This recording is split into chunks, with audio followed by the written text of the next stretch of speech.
नमस्कार, मेरा नाम है डॉक्टर पुरु धवन और आज इस वीडियो में हम बात करने वाले हैं कि पैरालिसिस पेशेंट को कौन सी एक्सरसाइज करनी चाहिए। ये एक ऐसा सवाल है जिसका आंसर हम रोज़ अपनी क्लिनिक पे देते हैं। जब पेशेंट हमसे आके मिलता है हमें बताना पड़ता है कि आप ये एक्सरसाइज करो, वो एक्सरसाइज करो। तो जो मैं देखता हूँ पेशेंट के अंदर कि पेशेंट के लिए क्या रिक्वायरमेंट है और उस हिसाब से एक्सरसाइज बताता हूँ। मैं चाहता हूँ कि इस वीडियो में आप लोग भी उस चीज़ को समझ लीजिए, जिससे आपको अपने अंदर इम्प्रूवमेंट लाने में हेल्प मिले। अगर आप इस बात को समझना चाहते हैं कि डॉक्टर कैसे डिसाइड करता है कि इस पेशेंट के लिए कौन सी एक्सरसाइज अच्छी है, इस पेशेंट के लिए कौन सी एक्सरसाइज अच्छी है, उसके लिए आपको थोड़ा-सा ज्ञान लेना पड़ेगा, थोड़ा-सा पैरालिसिस को समझना पड़ेगा। तब जाकर आप समझ पाएँगे कि डॉक्टर के माइंड में क्या चल रहा होता है। पैरालिसिस में हो क्या रहा है? पैरालिसिस में आपके हाथ-पैर नहीं चल रहे। आपको लग रहा है कि आपके हाथ-पैर की दिक्कत है, मगर नहीं। ये दिक्कत आपके ब्रेन के अंदर होती है। ब्रेन के अंदर जब क्लॉट आता है, ब्रेन हैमरेज होता है, तो दिमाग का एक हिस्सा काम करना बंद कर देता है। दिमाग का वो हिस्सा आपके हाथ-पैर को चलाता था। अब क्योंकि उसमें डैमेज हुआ है, तो आपका हाथ-पैर ढंग से चल नहीं पा रहा है, पैर ढंग से चल नहीं पा रहा है, आपको बोलने में दिक्कत हो रही है, आपकी मेमोरी थोड़ी-सी डिस्टर्ब हो सकती है। हो सकता है कि आपको चीज़ों को पहचानने में बदलाव हो जाए, या फिर आप थोड़े से शॉर्ट टेम्पर हो जाएँ, गुस्सा जल्दी आता है, या फिर बहुत ज़्यादा चाइल्डिश बिहेवियर करना शुरू कर देते हैं। ये सारी चेंजेस तब होते हैं जब हमारे ब्रेन के अंदर किसी टाइप का नुकसान हो चुका होता है। अब किसी भी एक्सरसाइज के अंदर हम अपने हाथ पैर को हिला रहे हैं, राइट? अब हाथ पैर को हिला रहे हैं हम हाथ पैर की मांसपेशियों को ठीक रखने के लिए या हड्डियों को ठीक रखने के लिए? नहीं। हम कोई भी एक्सरसाइज करते हैं अपने ब्रेन को ट्रेन करने के लिए, क्योंकि ब्रेन का जो हिस्सा पहले काम करता था वो अब काम नहीं कर पा रहा। तो जो हम एक्सरसाइज करेंगे वो हमारे सीधे सीधे हमारे ब्रेन के लिए है, क्योंकि जो भी हम अपने हाथ को हिला रहे हैं, हाथ हिल जरूर रहा है, इसे हिला कौन रहा है? ब्रेन। और अगर हम इसी काम को बार बार करते रहेंगे तो क्या होगा? हम इस काम में अच्छे होते चले जाएंगे। मैं छोटा सा एग्जांपल देता हूँ। एक कैशियर के बारे में सोचिए जो पहली बार पहले दिन अपने काम पे जा रहा है। उसने आज तक बैंक में कभी भी नोट नहीं गिने हैं। पहला दिन है, वो आराम से धीरे धीरे नोट गिन रहा है, उसे बहुत डर लग रहा है, उसे बहुत दिक्कत हो रही है। मगर आप उससे मिलते हैं 2-3 साल बाद और वो बिना देखे चुस्कियाँ लेते हुए नोट गिन रहा है। ऐसे कैसे हो सकता है? क्योंकि कैशियर ने रोज वही काम किया, बार बार वही काम किया, नोटों को गिनता रहा, तो क्या हुआ? उसका ब्रेन इतना अच्छा हो गया कि वो नोट गिनते गिनते भी सारे काम अपने कर लेता है। तो यानी उसका ब्रेन डेवलपमेंट हुआ, उसका हाथ इंप्रूवमेंट नहीं हुई, उसके हाथ में इंप्रूवमेंट नहीं, ब्रेन ने चीज़ों को संभालना सीखना शुरू कर दिया। अब हम यही जो प्रोसीजर होता है, यही तो ब्रेन की जो खूबी है, ये हमें हर पैरालिसिस पेशेंट में इस्तेमाल करनी पड़ती है जब हम पेशेंट को एक्सरसाइज बताते हैं। तो जब एक पैरालिसिस का पेशेंट मेरे पास आता है, वो कहता है कि डॉक्टर साहब मैं ढंग से चल नहीं पाता, मेरा पैर घूम कर पड़ता है, मैं कौन सी एक्सरसाइज करूँ? इसलिए जब भी कोई पैरालिसिस का पेशेंट मेरे पास आता है और पूछता है कि डॉक्टर साहब मेरा पैर घूम के पड़ता है, मैं कौन सी एक्सरसाइज करूं, तो हम पेशेंट को बहुत आराम से बहुत ईजी शब्दों में एक जवाब देते हैं कि आपने चलना है। क्योंकि ब्रेन का हिस्सा डैमेज है, ना वो आज साइकिल कर सकता है ना वो चल सकता है, मगर हमने ब्रेन को एक काम में अच्छा बनाना है, वो है चलना। क्योंकि पैरालिसिस हम एक ही काम करते हैं, चलना। अगर पेशेंट अपना चलना ढंग से शुरू कर देता है तो धीरे धीरे वो अपनी चीज़ों पर इंप्रूवमेंट लेकर आ सकता है। इसलिए जब भी कोई पेशेंट पैरालिसिस का आता है साइंस इंजीनियरिंग में मुझसे मिलने और वो कहता है कि मेरा पैर घूम के पड़ रहा है, डॉक्टर साहब मैं कौन सी एक्सरसाइज करूं, तो मेरा बहुत सीधा सा जवाब ये होता है कि आपको चलना है। आपको चलना है, मगर सही तरीके से चलना है। अगर आप सही तरीके से चलेंगे तो आपको उसकी आदत लग जाएगी। आप अपना टोटल तरीके से अपना वजन अपने दोनों पैरों पर बराबर डिस्ट्रीब्यूट कर पाएंगे। कमर में जो आपको दिक्कत हो रही है, जो आपको वहाँ पर कमज़ोरी महसूस हो रही है, वो भी ख़त्म होनी शुरू हो जाएगी। मगर उसके लिए आपको खड़ा होना होगा, अपनी व्हीलचेयर को छोड़ना होगा, बिस्तर को छोड़ना होगा, जो आज तक आपने गलत हैबिट बना रखी है उसको तोड़ना होगा, और खड़े होकर आपने सही तरीके से चलना है। अब सही चलने तरीके से चलने का तरीका क्या है, ये भी आपको पता होना चाहिए। अब हमने कैसे चलना है इसको समझने की भी ज़रूरत है। तो हमें चलना इस तरह से होता है जैसे हम किसी एक रस्सी के ऊपर चल रहे हैं। आपने बहुत सारे कलाकार देखे होंगे जो एक रस्सी पे चलते हैं, एक पैर के आगे दूसरा पैर लगाकर रस्सी पे बैलेंस बना के चलते हैं। तो हम पेशेंट को क्या क्या कहते हैं कि आप किसी दीवार का सहारा लो और एक पैर के आगे दूसरा पैर लगाओ, एक पैर के आगे दूसरा पैर, एक पैर के आगे दूसरा पैर। पैर एक दूसरे से सटक के रखना चाहिए और आपका जो पैर घूम कर आ रहा है वो बंद हो जाता है, क्योंकि आप पैर को उठा के ही रख पाओगे, उसे घुमा के नहीं रख पाओगे। तब जब हम टिप टू टो, इस एक्सरसाइज को हम कहते हैं टिप टू टो, जब patient tip to toe walk करना शुरू करता है तो हम क्या देखते हैं कि पेशेंट का जो पैर का घुमाव है खत्म हो गया। पेशेंट को जो बैलेंस में बनाने में दिक्कत होती थी वो महीने भर में ख़त्म होनी शुरू हो जाती है, क्योंकि उसके लिए बैलेंस एक चैलेंज आना शुरू होता है। बैलेंस, क्योंकि जब भी हम एक लाइन में चलते हैं तो थोड़ा सा बैलेंस का इशू आएगा कि पेशेंट थोड़ा सा लेफ्ट राइट जाएगा, अभी हम सहारा ले रहे हैं, बट जब हम प्रैक्टिस करना शुरू करते हैं तो बैलेंस का प्रॉब्लम भी सॉल्व हो जाता है। जब हम टिप टू टो वॉक कर रहे हैं तो हम वेट डिस्ट्रीब्यूशन, यानी जब हम खड़े होते हैं तो हम अपने दोनों पैर पे बराबर वजन डाल के खड़े होते हैं, मगर पैरालिसिस का पेशेंट दोनों पैरों पे बराबर वजन नहीं डाल पाता। मगर जब वो टिप टू टो चलना शुरू करता है तो दोनों पैर पे बराबर वजन डालना भी शुरू कर देता है। यानी एक एक्सरसाइज ऐसी जिसे अगर हम बार बार करते हैं तो हमारी सारी की सारी चलने की समस्याएं खत्म हो जाती हैं। बस हमने उसे टाइम देना है। कितना टाइम देना है? कम से कम दिन के अंदर 1.5 घंटा सुबह, 1.5 घंटा शाम को हमें एक ही एक्सरसाइज को करना होता है।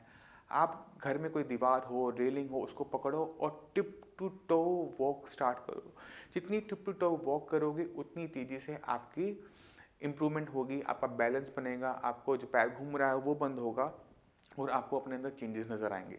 मैं मानता हूँ इस एक्सरसाइज से आप साइकिलिंग अच्छी नहीं कर पाओगे, आप स्विमिंग अच्छी नहीं कर पाओगे, मगर आप एक काम बहुत अच्छी तरीके से कर लोगे, वो है चलना। और बेसिक जो काम जो हम अपने पैरों से करते हैं वो चलने वाला ही है। तो अगर आप पैरालिसिस के पेशेंट हैं, कुर्सी पे बैठे हैं, बिस्तर पे बैठे हैं, आपको पैरों से दिक्कत हो रही है, तो अब समय आ गया है आपको खड़ा होना है और सही तरीके से एक्सरसाइज करनी है, और इतनी करनी है, इतनी बार करनी है कि आप उसमें अच्छी होते चले जाओ। मगर एक दिक्कत इसमें और भी आती है। आपको जब पैरालिसिस हुआ था तब आपका हाथ पैर पूरी तरह से बंद हो गया था, मगर पहले 6 महीने के अंदर आपको अपने हाथ पैर के अंदर बहुत अच्छी इंप्रूवमेंट देखने को मिली थी। क्यों मिली थी? क्योंकि ब्रेन अपने आप उस जख्म को, उस चोट को, नुकसान को भरपाई कर रहा था। मगर 6 महीने के बाद ये जो मैकेनिज्म होता है जिसे हम मेडिकल टर्म में न्यूरोप्लास्टिसिटी कहते हैं, बंद हो जाता है। उसके बाद आप जितनी मर्जी फिजियोथेरेपी कर लो, जितनी मर्जी मेडिसिन कर लो, जितने मंदिर मंदिर गुरुद्वारे हो लो, सबका सब फेल होना शुरू हो जाता है। अब यहाँ पर क्या करना है? अब हमें पता है कि पहले 6 महीने में हमारे ब्रेन के अंदर क्या हो रहा था, न्यूरोप्लास्टिसिटी हो रही थी, ब्रेन के अंदर जो है इंप्रूवमेंट हो रही थी। अब सवाल ये उठता है कि इस न्यूरोप्लास्टिसिटी को ब्रेन के अंदर ऑन कैसे किया जाए कि ब्रेन अपने अंदर इंप्रूवमेंट करनी शुरू करे और जो हम एक्सरसाइज करें उसमें हम अच्छे होते चले जाएं।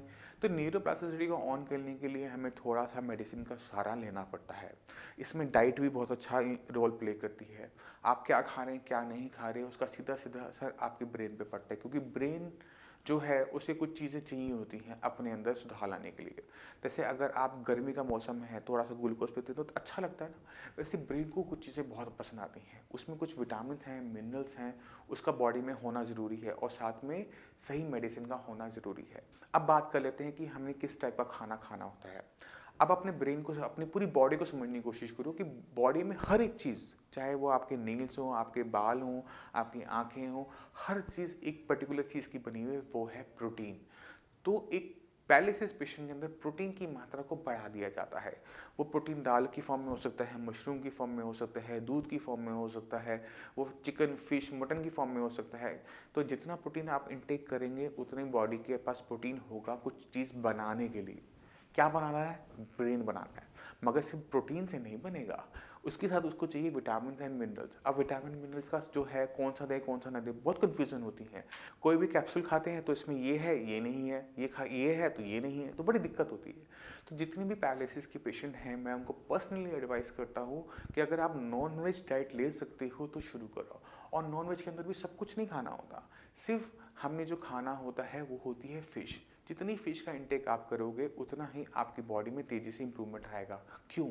क्योंकि आप जब फ़िश का इंटेक कर रहे हो तो विटामिन डी आपको पूरा मिलता है, विटामिन बी 12 पूरा मिलता है, और जितने भी माइक्रो न्यूट्रिशन होते हैं जिनका कोई किताबों में डिस्क्रिप्शन नहीं है कि ब्रेन को क्या अच्छा लगता है क्या नहीं लगता, वो भी सब कुछ आपकी बॉडी में जा रहा होता है। तो फ़िश अगर आप खा रहे हैं, एग्स आप ले रहे हैं, दूध प्रॉपर लेते हैं, मशरूम्स आप खाते हैं, तो आपको किसी भी मल्टीविटामिन की ज़रूरत नहीं है, किसी भी ओमेगा 3 की ज़रूरत नहीं है। पेशेंट आके कहता है कि मैं फ़िश ऑयल खा लूँ, मैं फ़िश नहीं खा सकता, मैं फ़िश ऑयल। हम जितना मर्जी इन चीज़ों पे डिपेंडेंट होने की कोशिश कर लें, मगर खाने की रिप्लेसमेंट कभी भी मेडिसिन नहीं हो सकती। तो हमने एक सही तरीके से एक्सरसाइज करनी है, हमने हाई प्रोटीन खाना खाना है, और ऐसा खाना खाना है जिसमें विटामिन मिनरल्स पूरी की पूरी बॉडी में जा रहे हो, बॉडी में किसी भी टाइप की कमी ना हो। अब जब हमने सारा सामान अपने पास रख लिया, इन सामान को आपस में जोड़ते हुए चीज़ों को बनाने के लिए भी हमें कुछ चाहिए होगा, और वो है मेडिसिन्स। जब हमारी बॉडी में विटामिन्स पूरे हैं, मिनरल्स पूरे हैं, हमारे पास बॉडी में प्रोटीन है, मगर ब्रेन अभी भी उससे कुछ काम करना शुरू नहीं करेगा जब तक न्यूरोप्लास्टिसिटी को ऑन करने के लिए हम वहीं पे सही तरीके की मेडिसिन को नहीं डालते। जब हमने मेडिसिन देनी शुरू की तो ब्रेन ने क्या किया, उन सबको चीज़ों को इकट्ठा करते हुए, इस्तेमाल करते हुए ब्रेन में नए कनेक्शंस बनाने शुरू किए। क्योंकि ब्रेन के अंदर जो सेल्स होते हैं उनको हम कहते हैं न्यूरॉन्स। न्यूरॉन्स उतने ही होते हैं जब हम पैदा होते हैं। मान लो कि अगर 1 करोड़ थे तो मरते दम तक वो 1 करोड़ ही रहते हैं। वो कम हो सकते हैं मगर वो बढ़ नहीं सकते क्योंकि वो और नए पैदा नहीं होते। मगर उनके अंदर इम्प्रूवमेंट कैसे आती है, उनमें कनेक्शंस बनते हैं। एक सेल दूसरे सेल से बात करता है, एक जो सुन रहा है एक देख रहा है, मगर आपस में जब हम बात कर रहे हैं आपसे तो सारा काम एक साथ हो रहा है ना। तो ये कैसे हो पाता है, ये आपस में कनेक्शंस की वजह से होता है।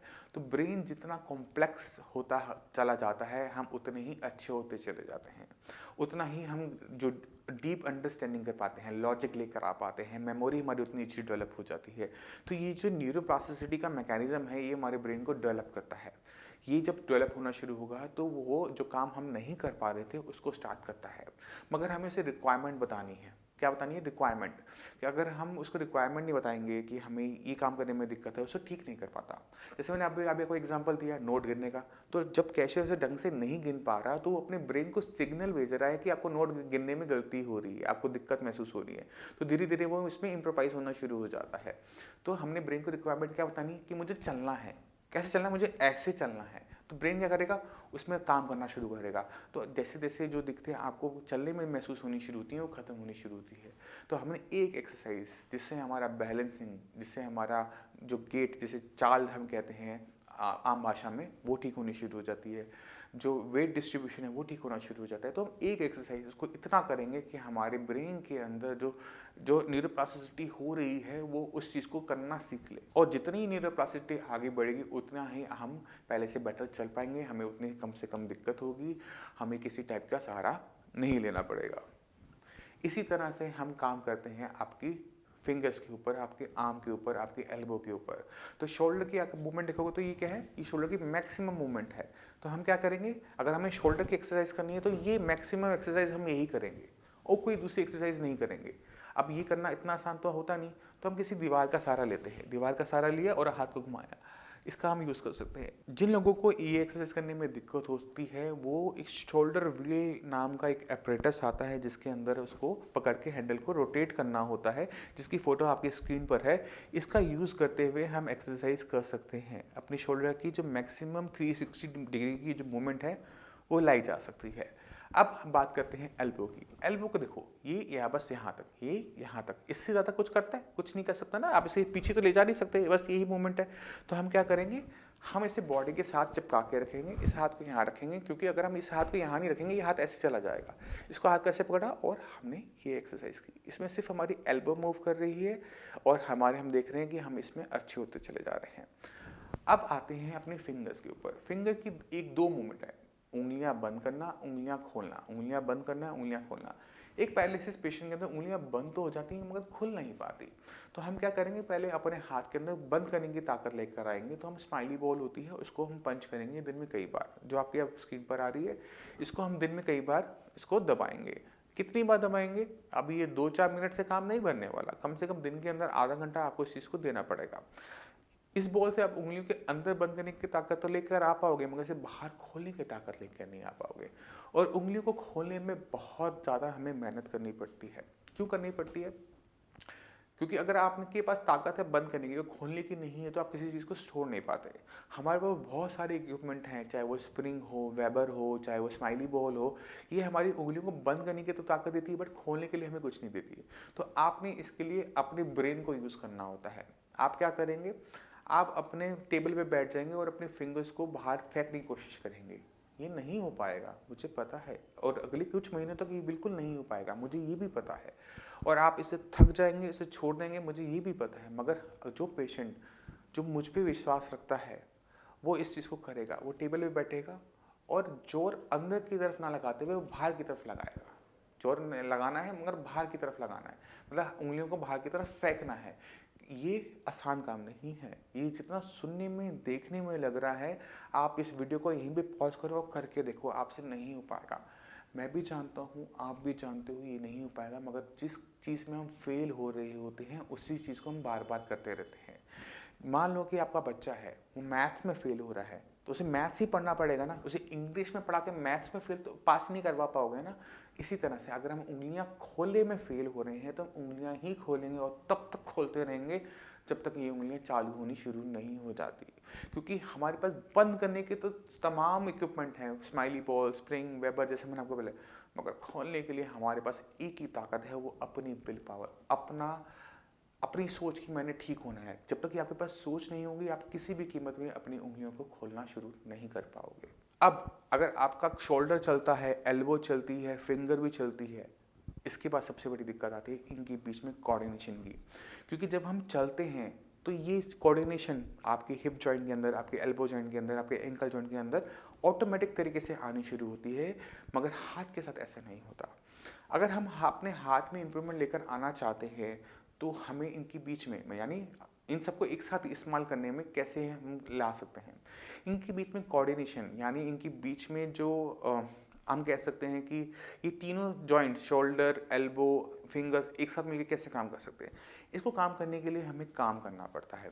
अब जब मेल पेशेंट मेरे पास आता है क्लिनिक पे, तो मैं उनको एडवाइस करता हूँ कि कुछ ऐसा काम ढूंढो जो आप दिन में कर सको, और मैं उनको एडवाइस करता हूँ वो है गार्डनिंग। जब हम कोई गमले में पौधा लगाते हैं तो इतना आसान काम नहीं होता है वो। अगर आपके घर वाले आपको गमला मिट्टी डालने के लिए कहते हैं, उसमें खाद डालने के लिए कहते हैं, उसमें पौधा लगाने के लिए कहते हैं, आपको दोनों हाथों का इस्तेमाल करना पड़ता है, आप एक हाथ से नहीं कर सकते। जब आप दोनों हाथों से इस्तेमाल कर रहे हो तो आप क्या देख रहे हो कि आपके पूरे हाथ के अंदर कोऑर्डिनेशन आ रहा है। तो अगर हम गार्डनिंग करते हैं, पौधा लगाते हैं, खाद देते हैं, उसके अंदर जो वीड आ रही है उसको निकालते हैं, डेली अपना दिन में 1 घंटा सुबह देते हैं, 1-2 घंटे सुबह दिया, पानी दिया उनको, तो हमारे हाथ के अंदर इंप्रूवमेंट आनी शुरू होती है। अगर आपके पास गार्डनिंग नहीं है, कुछ और करना चाहते हो, तो कुछ भी कर सकते हो, घर की सफाई कर सकते हो, कोई काम कर सकते हो, कोई डस्टिंग कर सकते हो, कुछ मन ना करे गुरुद्वारे चले जाओ, गुरुद्वारे में जाके सेवा देना शुरू कर दो, क्योंकि कोई आपको चू भी नहीं करेगा। कोई आपकी तरफ आपको ये नहीं कहेगा कि आपको ये दिक्कत क्यों हुई, किस वजह से हुई। आप भगवान के दर पर हो, भगवान के दर पर जाके भगवान की सेवा कर रहे हो, आपको उसका फल ज़रूर मिलेगा, मगर वहाँ पर जाकर आपने बैठना नहीं है।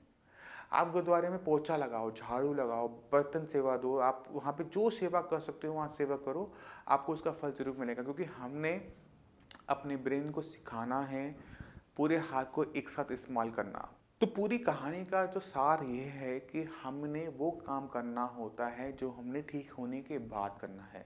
पैरों से चलना, हाथ से काम करना। जब हम ये दोनों काम करना शुरू करते हैं, पहले से ही जब हम नहीं कर पा रहे तब से करना शुरू करते हैं, तो इन कामों में अच्छे होते चले जाते हैं।